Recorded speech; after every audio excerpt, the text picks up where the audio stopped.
KPBS On Demand is supported by UC San Diego's Art Power, presenting cellist Joshua Roman, performing from his album Immunity, alongside music by J.S. Bach and more, Sunday, June 22nd at UC San Diego's Epstein Family Amphitheater. Reserve your tickets at artpower.ucsd.edu. This week on Roundtable, covering sports in San Diego beyond play on the field. How do sports serve as a platform for justice, equity, and community? From high schoolers calling out hate to women breaking industry barriers, and the one local team having its best season in decades. We're diving into it all. I'm Matt Hoffman, and this is KPBS Roundtable.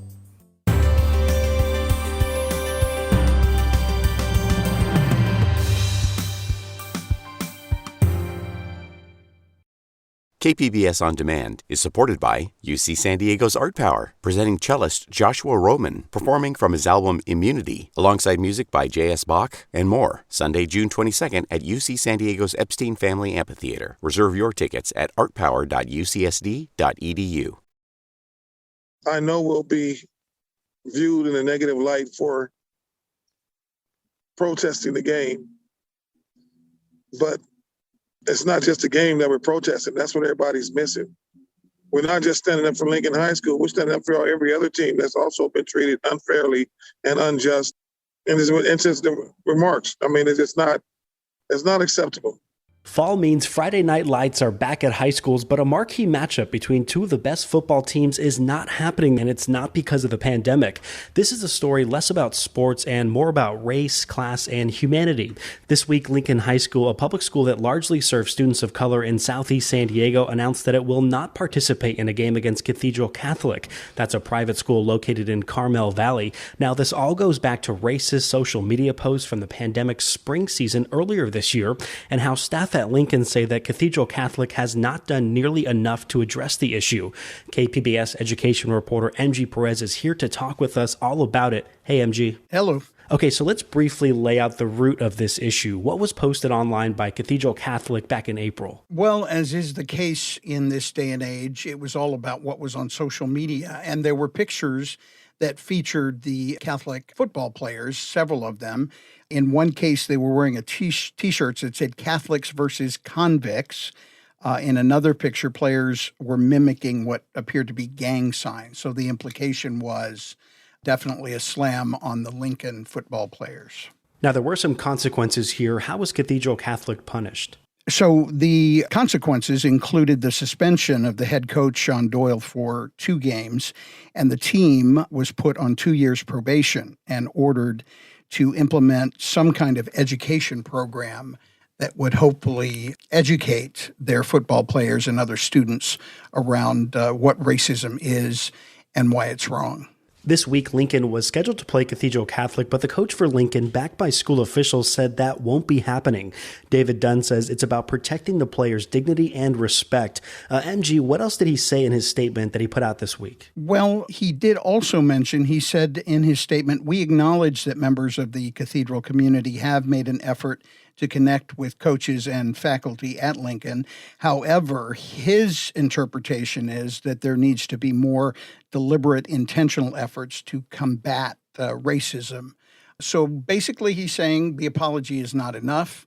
Actions speak louder than words, and that's what they want to see at Lincoln. We'll follow up on Cathedral Catholic's response in a bit, but first let's get some more perspective on Lincoln. Now, you recently profiled its principal, Melissa Agudelo. In that story, her dedication to her students really comes through, especially for students of color. What do you think people should know about the makeup of Lincoln's student body? Well, the simple answer to that is that the majority of students at Lincoln High School are Hispanic or of Latin heritage. So that is a majority that the principal definitely wants to make sure is heard and whose voice is included in the voices of all the student population at the high school. Now, we've seen this sort of thing before. Just a few months back, the tortilla throwing incident at Coronado High School, it targeted players from Orange Glen's basketball team, and that story got national attention. And just like this latest story, race and class are at the heart of it. Generally, MG, what can teachers and coaches do to deal with these painful moments? Teachers and coaches are models for students, and their young minds are being formed in the course of their education. So it really comes down to that. what are teachers and coaches modeling for their students? And if there is an environment, if there's a sense that it's okay to make offensive jokes, then guess what? Students are going to do that. So the best thing that teachers and coaches can do is to model appropriate behavior and to educate. Use it as a teaching moment on what is right and wrong. Lincoln's coach decided that it was more valuable to the school and the team not to engage with Cathedral Catholic this year. And we know that you're not just an education reporter, but also a former teacher. And the phrase teachable moment is a cliche, but do you think that there's some value in this move that will stick with these Lincoln players beyond whatever may have happened during another football game? Absolutely. Social media, whether you love it or hate it, is here to stay, at least for the moment. And so it can be used for good. And so I think the teachable moment here is that what was done is wrong. Racism is wrong. And as we know, a national conversation erupted last year in 2020 after the death of George Floyd. And that was an opportunity for adults and teachers and coaches to talk about the issue and find out, what do they believe and what is right and what is wrong. And again, I go back to the modeling. That's really what it is. Students will model what they see. And so then you have to wonder, what is the bigger issue and what is the culture like at Cathedral Catholic that this would even happen? And what about the reaction from Cathedral Catholic in all this? What are we hearing from the school or even its coach? What they're saying is that it's wrong. And what they're also saying is that they have tried their best to correct the problem. So the issue, as far as they're concerned, is at least in the process of finding a solution. Clearly, Lincoln High School is not in agreement with that. And those who run local high school sports have made a decision here. This is going to cost Lincoln in the standings, right? It is. The San Diego CIF Commissioner, Joe Hines, announced that Lincoln will be given a forfeit loss because they have decided not to participate in Friday's game, and Cathedral will get a forfeit win in this case. And so we know that these two teams are not playing each other this year, but will they ever play again, or is there something that sort of has to happen for them to play again? Well, I think the stand that Lincoln has taken, and the coach has taken in particular, is the answer to that, and that is an apology is not enough. So the question of whether they will play on the field again, I think, will be determined by what Catholic's response is to this statement from Lincoln, and then we'll have to determine whether they're satisfied with that before they feel safe and able to go back on the field with that team.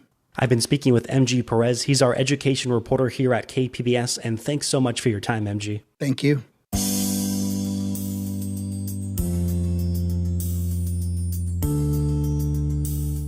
We have other reporting on this that adds context to the story. KPBS race and equity reporter Christina Kim got reaction from local coaches, including Lincoln High coach David Dunn. And while talking with MG, we did mention this profile of Lincoln High School principal Melissa Agudelo. Here's an excerpt from that story. For me to get to be back in a school full of black and brown kids that look like me, and every day Melissa Agudelo is grateful to be walking the sprawling campus here at Lincoln High School. She is one of two principals responsible for 1,500 students. Many of them she knows by name and speaks their language. Hi, TK. How you doing, sweetheart? Good to see you. I'm proud to be a Latina leader here at Lincoln. I'm proud to be able to be someone who speaks Spanish to them when they need me to speak Spanish, who can have them come in and be upset and say, no puedo en inglés. Okay, that's fine. Speak to me in Spanish. Buenos días, ¿cómo estás? Again, that's from a recent feature from KPBS education reporter MG Perez. You can stream all of our local content anytime on the KPBS YouTube page.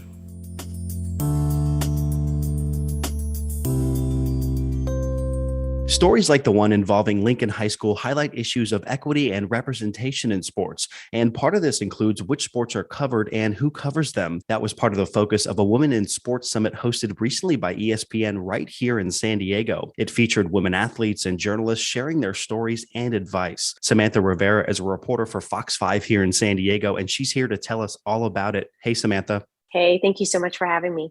Of course. So ESPNW is the umbrella brand for ESPN's coverage of women's sports. Now, you talked with its founder. What did she say that stood out to you? Yeah, she was amazing. I felt so lucky to be able to talk to her.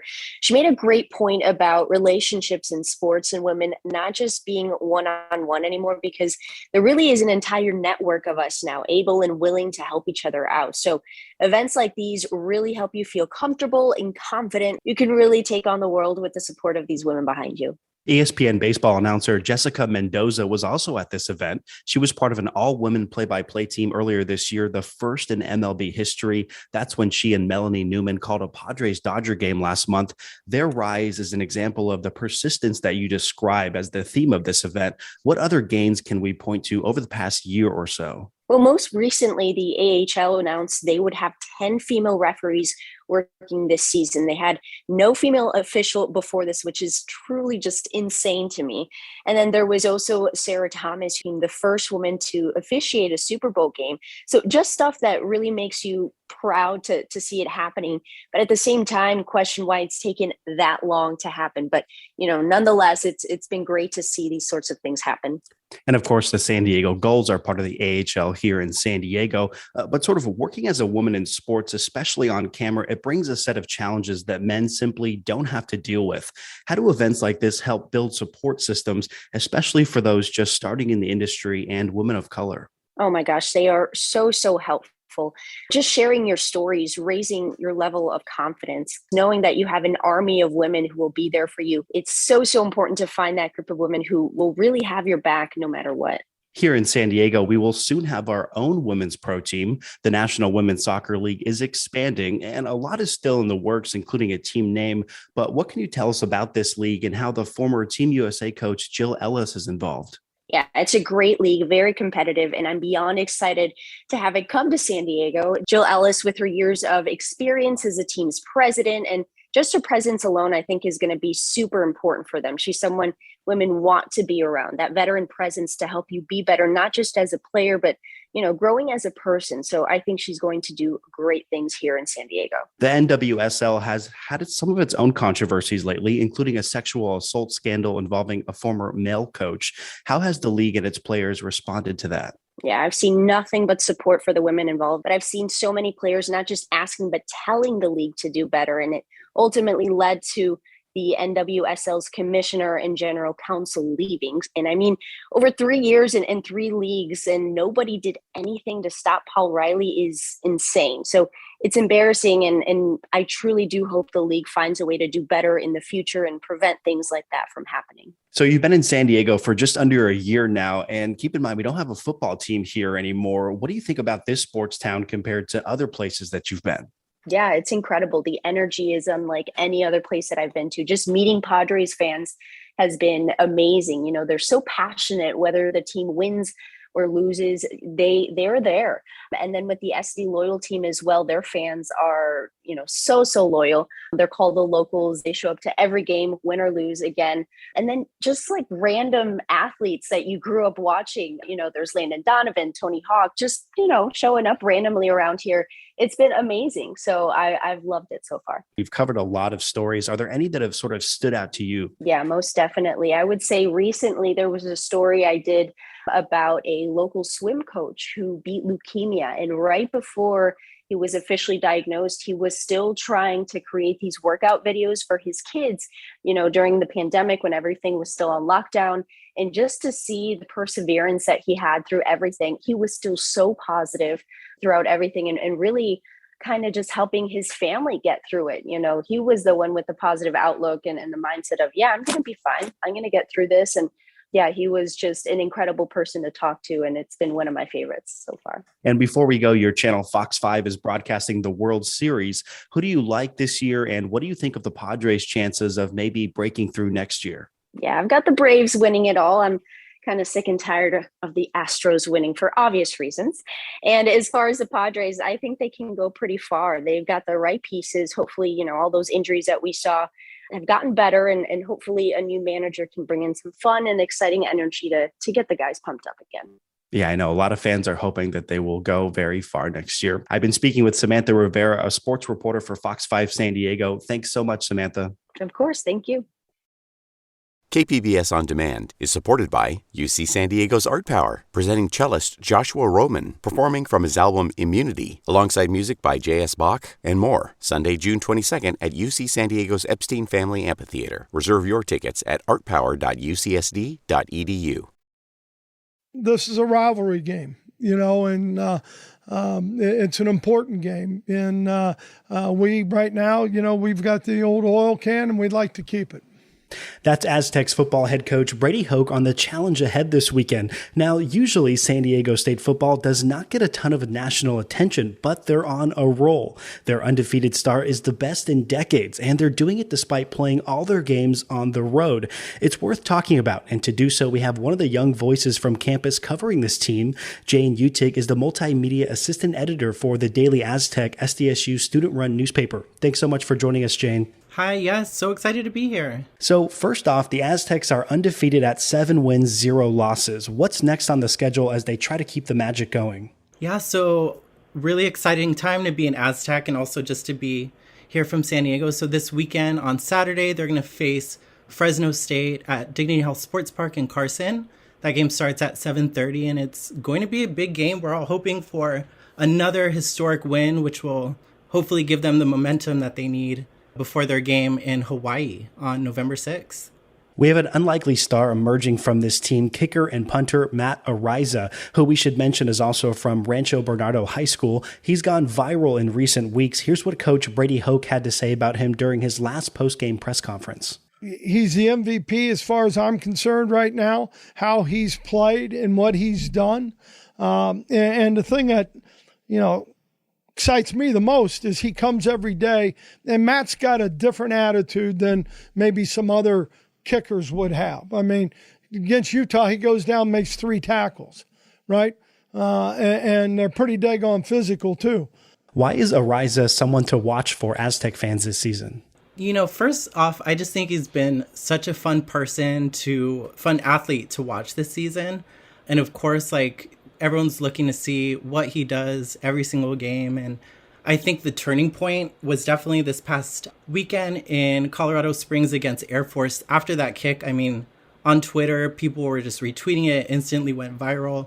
I saw a lot of tweets from Nate Burleson, host of CBS Mornings, and Pat McAfee also tweeted about it. So it's just become such a fun thing to watch and talk about. I know on campus it's one of the only things everyone keeps talking about in class is just how fun this football season's been. And when you say that viral kick, break that down for us. What exactly did he do? So he had an 81-yard punt against Air Force, and immediately after, we had one of our reporters, Andrew Finley, in Colorado Springs, and as soon as that kick happened, Twitter was just lit up because everyone ended up turning the channel to watch the rest of that game because that kick was so incredible to see. This season is unique in so many ways, with the team playing its games up in Carson while a new stadium is built in Mission Valley. That's also where the Chargers played their games after first leaving San Diego. What's it been like for you and your colleagues at the Daily Aztec making those trips and getting an experience like this? It's definitely been fun, but it's also been challenging. This is a really weird, unusual time for us. We're all still adjusting to having classes in person, having to go to them. And then balancing that with everything that we want to cover in person as student journalists. But I think our passion just helped us get through those challenges. It's a long day as reporters. We're there early, we're there long after the game ends, and that 2-hour drive in between can be a little long. But just being able to cover the team during this historic time and have that opportunity to do that has just been really incredible to be a part of. I know we were so excited just to be back in Carson for the first game. I wasn't there. I was there at the third one, but just back at that first one before any of this undefeated stuff started happening. So yeah, we're definitely just happy to be back. And so we know that the media is still going up there and covering the team, but are fans traveling with the team, and is the home experience any different? So this season, they actually started offering $5 bus trips, round trip to and from Carson for students. I will say, however, I don't know that has been successful. But as far as atmosphere, I would say that there's still a lot of alumni. It's still close enough for a lot of people who graduated to go to these games. So the atmosphere is still, pretty lively, and I think it would be nice to see a bigger student presence there, especially since the school is making it possible for them to get up there. So we know that the Aztecs will be back in Mission Valley next year. Those who have driven past the old stadium site have seen this new stadium taking shape. How is that coming along? So it's coming along great. I was lucky enough to attend the topping out ceremony back in July, I want to say, and just to be on the ground, on the dirt of the future Basher Field was incredible. You can really see it has a signature look to it. It has like these sticks that are coming out of the top right now, which will be lights that will just kind of give it that open feel. And I know that they're planning on having San Diego food trucks be a huge presence for the stadium, and they want to make it, place where the public can come and hang out in the park or go around the future Mission Valley West campus and also enjoy concerts, football games, and other sporting events. People love college football for the pageantry, and music is a big part of the experience. You just did a story on the SDSU fight song, which is turning 85 years old. What did you learn about the school's history when doing that story? So that one was very fun. I was super excited to cover this story in particular because I felt like, I was at these games and I literally was watching this band. Like, they are the pulse and they pace the game. Like, the excitement of the game is because of this band, and specifically because of that fight song, because every touchdown the band plays the fight song. So you pair that with this historic record that they've been having over the past couple months, and on top of that, it was the 85th birthday of the song. I just knew it was a great time to see what they do. So I followed them for 2 days. I watched one of the rehearsals and talked to them about what they thought about the fight song, and talked to Coach Brian Ransom about what the fight song means to him, because he's been director since the 80s and he's seen the campus change. And he actually even told me that a few years ago, they changed some of the lyrics to the fight song to make it more inclusive. So they changed some of the lyric Aztec men to just Aztecs, and Sons of Montezuma to just Mighty Montezuma. That way the women's teams could adopt the same tradition as the men's teams, as singing the song whenever they won a game. So that was interesting to learn, and also see that song hasn't been changed much in the 85 years. Like sports, performing in the marching band is about teamwork and community. How have they been affected by the pandemic? Right. So they've definitely been affected in terms of, just logistics. So on that Friday rehearsal, they were able to, practice their formations and their music, but a large part of their practice was to just go over, bus assignments and seating and all those other things that need to be done for contact tracing, because these kids are going to be sitting on a bus for 2 hours there and back, to another city. And then everything that involves transporting them, feeding them, getting all the equipment up there. It is a huge undertaking. And Coach Ransom told me that when they approached him about the band returning to the games in Carson, that they didn't bat an eye with the expense. And he told me it is a huge expense for SDSU athletics to get them up there. And they've been really supportive about having them back at the games. But I will say, I did ask specifically, like, how does it feel to be playing at their, quote, home away from home? And a lot of them said that it was fine. A lot of people who go to SDSU are from Southern California, so they're able to now have family maybe in the LA area, come see them play, and they're just happy to be playing, and they're also happy to be supporting an obviously undefeated team right now. We know you'll be all over it as we enter the final month of the season. How can we follow the Daily Aztecs work? And I know you don't have a crystal ball, but do you think that there's a chance that the Aztecs could stay undefeated? So I did some surveying, from the newsroom, and majority of the people believe that we can stay undefeated. If you compare the records this season against the upcoming teams that we have, Fresno State this weekend, University of Hawaii the following weekend, we at the Daily Aztec believe that they can stay undefeated, and we will be there to report on it either way. And you can follow us on our social media at the Daily Aztec on Twitter and Instagram. We have at DAztec Sports on Instagram and Twitter. And of course, we're actually returning our live show, and you can catch that on YouTube Thursdays at 12 o'clock. I've been speaking with Jane Utig, Multimedia Assistant Editor for the Daily Aztec. Thank you so much, Jane. Oh, of course. Thank you so much for having me, Matt. I had so much fun.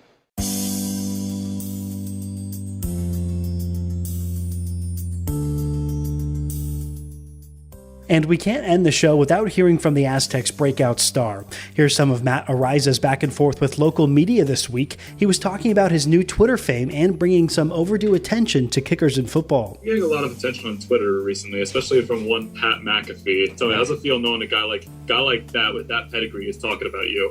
That was pretty cool. All that stuff makes me laugh. A lot of people are really creative on Twitter, especially some of the adjectives he used.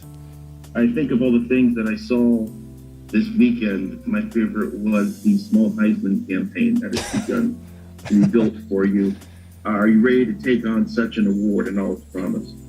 I know it's never been done in history, but there's always got to be a first. Making the profile of kickers, punters, special team unit, making that a bigger part of the football lexicon. What does it mean for you to be a part of that as you really are now? Oh, that's huge to me. There's definitely a lot of position bias. I don't know how else you would say that. But in terms of the amount of scholarships specialists get, it's less than every other position on the field. We're usually, last picked for a lot of things. So being a part of maybe pushing that narrative that kickers and punters can be as important as anyone else on the team, that's huge to me. That's a big goal. Once again, if the Aztecs win this week, they'll be 8-0 for the first time since 1968. That's when Chargers legend Don Coryell was coaching the team.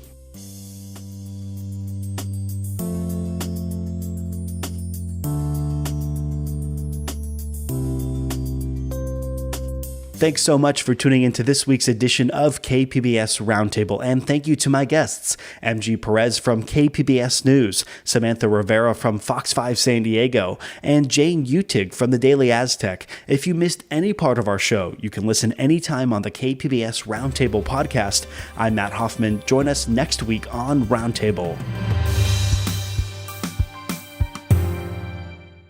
KPBS On Demand is supported by UC San Diego's Art Power, presenting cellist Joshua Roman, performing from his album Immunity, alongside music by J.S. Bach and more. Sunday, June 22nd at UC San Diego's Epstein Family Amphitheater. Reserve your tickets at artpower.ucsd.edu.